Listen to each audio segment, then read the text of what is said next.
한인들의 중국으로의 이주에 대해서 알아보고 있습니다. 이번 시간에는 중국으로 조선인들이 그러면 어떻게 이주했는가 하는 것에 대해서 알아보도록 하겠습니다.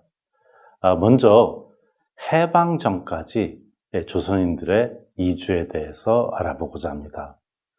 물론 시기 구분을 여러 개로 할 수 있겠습니다만은 대체적으로 우리가 근대 이전이라고 할 수 있는 시기의 이주, 그리고 근대라고 할 수 있는 1860년대 이후의 한인들의 이주, 그리고 세 번째로는 일제시대라고 하는 식민지 시대 때의 한인들의 이주로 이 해방 전까지의 이주를 알아볼 수가 있습니다. 자, 그러면 근대 이전이라고 하는 시기의 이주에 대해서 먼저 알아보겠습니다. 이 1860년에 베이징 조약이라고 하는 중국과 러시아의 국경, 또 조선과 러시아의 국경, 또는 조선과 청나라의 국경이 새로운 형태로 만들어지기 전의 이주라고 할 수 있겠죠. 물론 우리가 이미 만주 지역 그리고 간도 지역에는 역사적으로 계속 한인들이 거주하고 있었습니다. 그렇기 때문에 특히 요녕성 지역이라고 하는 지역에 있어서 많은 수의 한인들이 거주하고 있다는 것은 박지원의 열하일기라든지 다양한 문서를 통해서도 확인이 되고 있습니다. 근데 그 사람들은 그렇다면은 왜 거기 있느냐? 원래 있던 사람들도 있고요. 또 청나라가 조선을 침입했을 때 납치해간 포로들, 이 사람들이 남아서 정착해서 있는 사람들도 있겠습니다. 두 번에 걸친 청나라의 전쟁, 호란으로 인해서 많은 수의 조선인들이 청나라로 끌려갔습니다.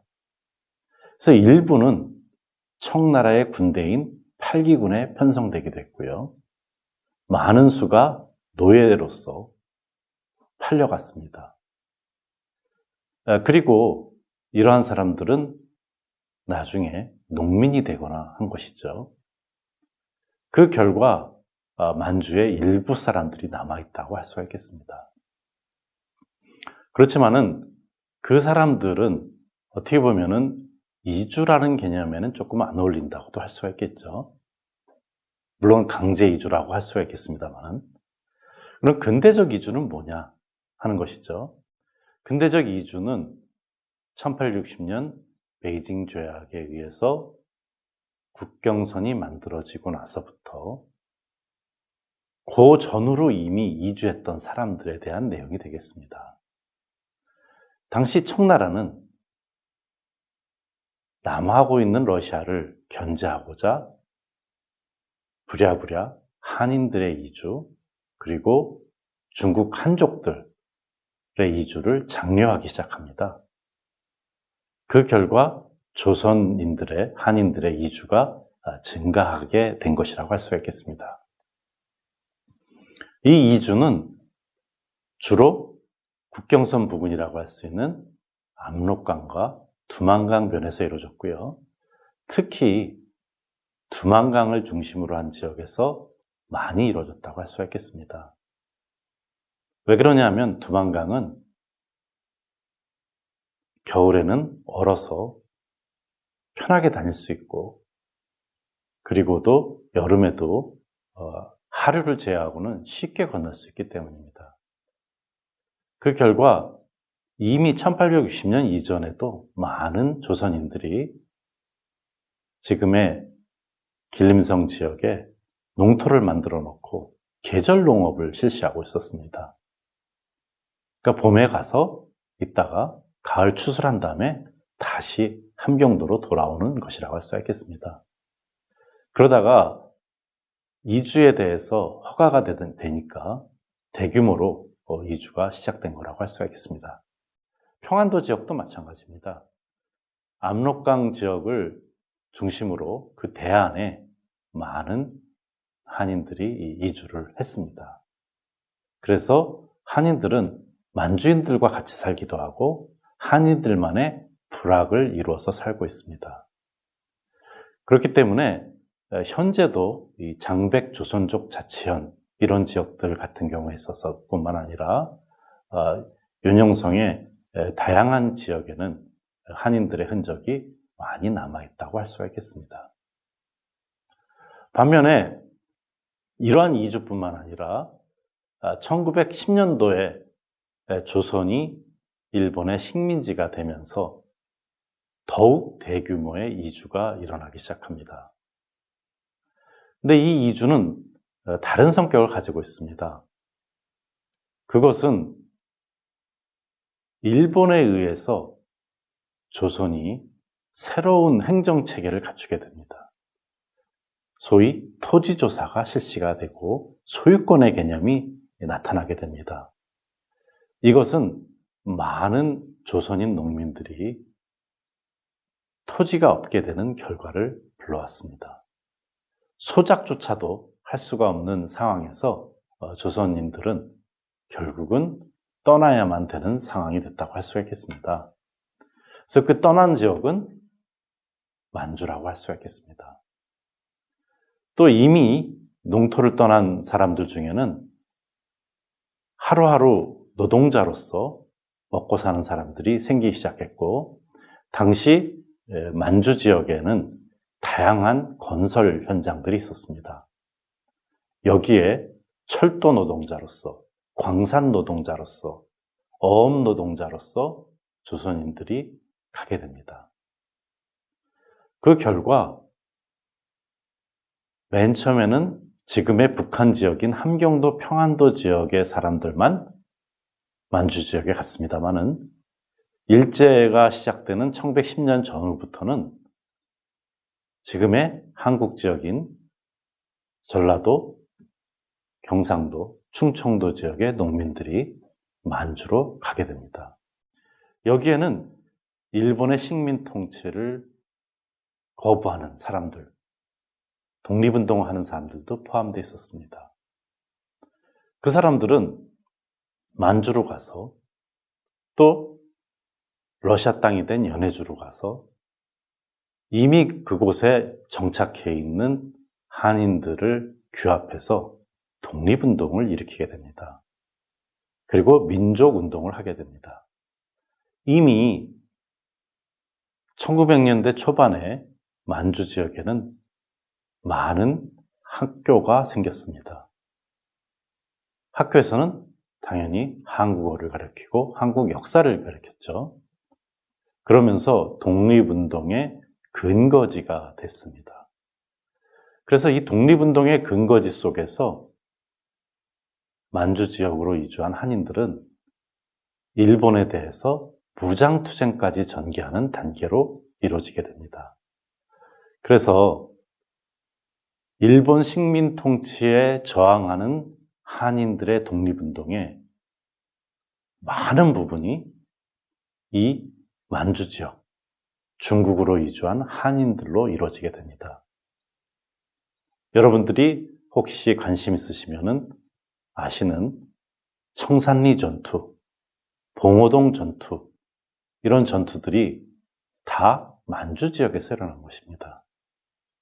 그래서 이렇게 만주 지역에서의 무장 독립운동이 진행이 활발하게 됐고요. 거기에 있는 중국인들과도 같이 이루어지기도 했습니다. 중요한 점은 이러한 독립운동이 1931년을 기점으로 변화를 맞이한다는 것입니다. 마찬가지로 이 1931년을 기점으로 한인들의 만주임이 또 변하게 됩니다. 1931년이 뭐냐? 일본이 만주를 침략하는 만주사변이라는 것이 일어나게 됩니다. 만주사변에 의해서 일본은 만주 전역을 장악하게 됩니다. 그러면서 만주국이라는 위성 국가를 만들게 됩니다. 말은 만주국이지만 실제적으로는 일본이 통제하는 그러한 국가죠. 그러다 보니까 독립운동을 전개할 수가 없겠죠. 소위 독립운동자들은 토벌의 대상이 됐습니다. 그 결과 많은 한인들이 러시아 지역으로 또 이주를 하게 됩니다. 이러한 국제정치적인 변화가 있다는 거죠. 또한 1937년에 중국과 일본은 전면전, 중일전쟁을 일으키게 됩니다. 그러면서 만주에 있던 한인들 중에서 중국 지역으로, 그 당시는 관내라고 표현했습니다만은 관내 지역으로, 지금의 우리가 알고 있는 베이징, 상하이 이런 지역이죠. 그런 지역으로 이주한 사람들도 영향을 받기 시작했습니다. 그것이 한인들에 있어서는 임시정부라고 하는 한국 임시정부가 상하이에 있었는데 자꾸만 다른 지역으로 이주해서 마지막에는 총칭에 있게 됩니다. 중경이라고 하죠. 그것은 중일전쟁의 결과입니다. 그러니까 한인들의 중국에서의 이주라고 하는 것은 국제정치적인 변화에 굉장히 영향을 많이 받았습니다. 식민지된 한국에서도 그랬습니다만 만주국에서도 역시 일본은 한인들을 여러 형태로 통제를 하기 시작했습니다. 그러면서 특히 만주의 다양한 지역으로 한인들을 이주시키게 됩니다. 이것은 소위 일본에 의한 집단 이주라고 하는데 31년도부터 시작이 돼서 현재의 흑룡강성의 북쪽, 그러니까 러시아와의 국경 지역, 이런 지역에 한인들을 이주시키고 거기서 농사를 짓게 하고 어떻게 보면은 군대가 지키는 요새형 마을을 이뤄서 한인들을 정착시켰습니다. 그 이유는 현지의 중국인들과의 마찰을 피하고 어떻게 보면은 한인들을 이용해서 중국인들과 한인들을 분열시키고 만주 지역에 대한 통치를 공고히 하려는 일본의 전략 때문이었습니다. 그러한 과정에서 한인들은 중국인들과 함께 반일운동을 하기도 하고 또 일부는 중국인들과 같이 분쟁을 일으켜서 문제가 생기기도 합니다. 그러한 점에서 우리가 해방 전 한인들의 이주는 세 개의 경로를 거쳐서 이루어지게 되는 것입니다. 이미 근대 이전의 한인들의 이주, 그리고 근대라고 할 수 있는 시기에 함경도라든지 평안도 지역을 중심으로 해서 국경 근처의 생활권 중심으로 이루어진 이주, 1910년 이후에 일본 식민지 시절에 이루어진 남한 지역을 포함한 대규모 이주, 이것은 31년 만주 사변을 거치면서 새로운 형태의 집단 이주까지 이어지게 되고 그 결과 만주 지역이라고 하는 중국의 동북 삼성에는 200만 명이 넘는 한인들이 이주하는 결과를 가져오게 됩니다.